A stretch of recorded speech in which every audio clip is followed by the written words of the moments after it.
Hi everyone, welcome back on my second video on this channel.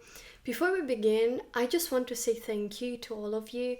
I honestly didn't expect the amount of support and kindness I have received after uploading my first video, and seeing all of your comments and messages has made me incredibly happy. And it really means a lot to me, so thank you for being here. On this channel, I share my childhood experiences, what it was like growing up in foster care, how it affected my identity, my mental health, and my relationship with myself and others. Today I want to talk about something.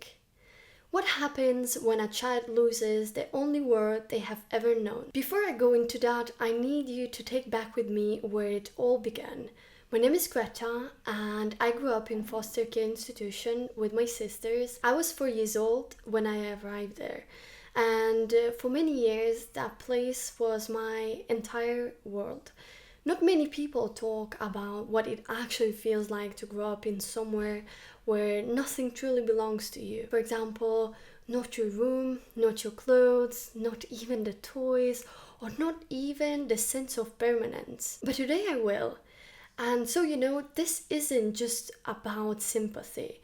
It's about understanding, because I think sometimes one moment or experience can shape questions that stays with us for years. I was 4 years old.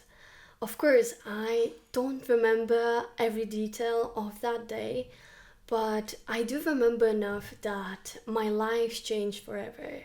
And it definitely changed me as a person. That day, me and my sisters, we were taken from the life we knew. And we arrived at a place that was completely unfamiliar for us. I didn't know what a foster care institution was. You don't think, oh, okay, this place is meant to protect me. I didn't know why we were there.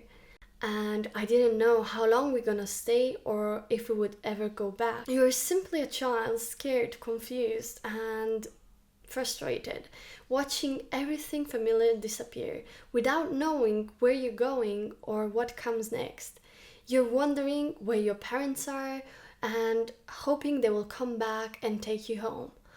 I remember this moment was so frustrating, so overwhelming, and I remember looking around at people I have never met before. There was new rooms, new faces, new rules. Everything was different. But I remember one moment of that day that has stayed with me for all these years. I think I have taken a shower, and there was this social care that she was dressing me up, and then suddenly this girl came to me and sat next to me. She handed me something. Of course, I don't remember what it was, but she handed me some sort of toy or doll, something like that.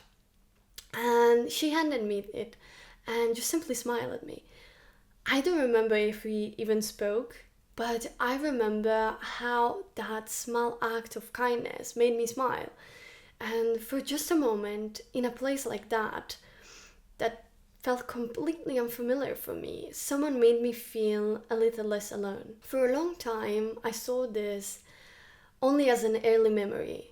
But later in life, I started noticing how deeply it shaped the way I relate to people. And I began asking myself, can early separation shape the way we trust and connect later in life? As a fact, I know that psychologists often talk about something called the fear of abandonment. And it isn't just being afraid that someone will leave. It's the deep fear of losing the people who make you feel safe, valued, and loved. Of course, not everyone who experiences a major separation develops this kind of fear, and people can experience it for many different reasons. But learning about it helped me understand myself better. As I grew older, I began to notice certain patterns in the way I approach relationships. I don't think I was simply afraid of people leaving. I think I was afraid of losing the sense of safety that came along with being loved. And for a long time, I found myself becoming deeply attached to the people I care about. When someone got close to me, they became incredibly important. And because of that, the thought of losing them felt very overwhelming for me. Looking back now, I can see that sometimes I stayed in relationships much longer than I should have. Not because they were healthy, but because the idea of being left felt even more painful than staying. For example, even when someone wasn't good for me, letting go felt like reliving a fear I had carried since childhood. And of course, I wasn't holding on because I wanted to suffer. I was holding on because I desperately wanted to feel loved, accepted, and safe. So, for example, rejection, okay? Rejection didn't feel like a normal part of life. And a breakup didn't feel like just two people simply going in different directions.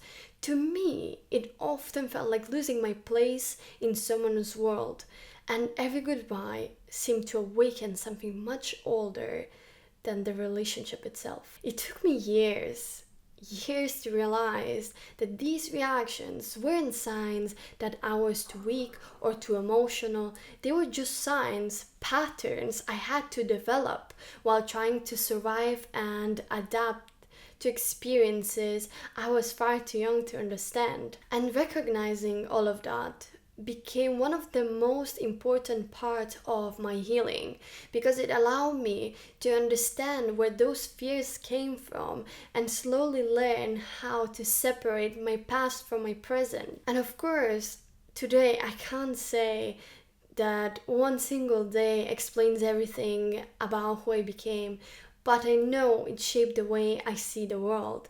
When I look back now, I try to do it with more compassion rather than judgment.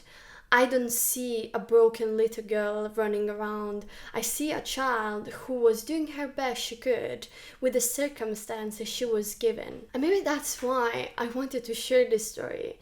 Not because my experience is unique, but because so many of us carry pieces of our childhood into our adult lives without even realizing it.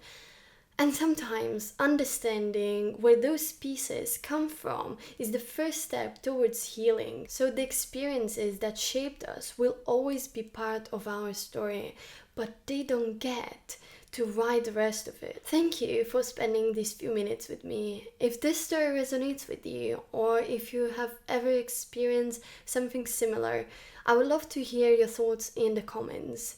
Reading your messages reminds me that none of us are alone in what we have been through.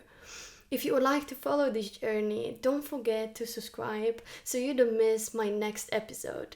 In the next video, I will give you a little spoiler. I will be exploring attachment styles, how our earliest relationships shape the way we love, trust, and connect later in life. Thank you for being here, for listening, and being part of this community. Take care of yourselves, and I will see you in my next video. Ciao!